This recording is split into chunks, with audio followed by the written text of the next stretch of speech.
இயேசு கிறிஸ்துவின் இன்ப இனிய நாமத்தில் வாழ்த்துகிறோம்.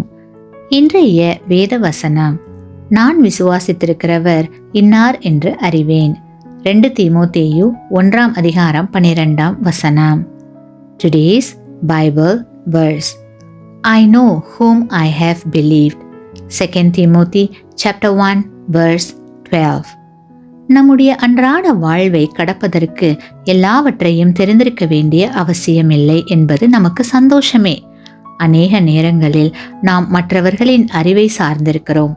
உதாரணமாக, எனக்கு என் காரின் பிரேக்குகளை பொருத்த தெரியாது. ஆனால் பொருத்த தெரிந்த ஒருவர் இருந்தால் அதுவே எனக்கு போதும். அதேபோல் நாம் பரலோகத்திற்கு போக வேண்டுமென்றால் ஒரு அறிவு நம் ஒவ்வொருவருக்கும் இருக்க வேண்டிய பொறுப்பு ஒன்று உண்டு. அது என்னவென்றால், கிறிஸ்துவை தனிப்பட்ட முறையில் ஒவ்வொருவரும் அறிந்திருக்க வேண்டிய அறிவு.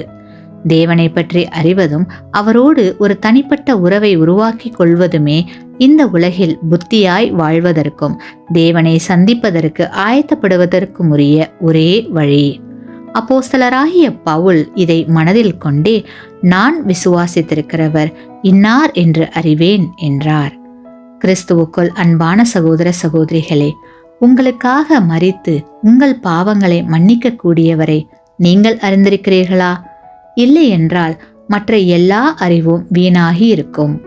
கிறிஸ்துவை அறிவதே எல்லாவற்றிலும் மேலான அறிவு.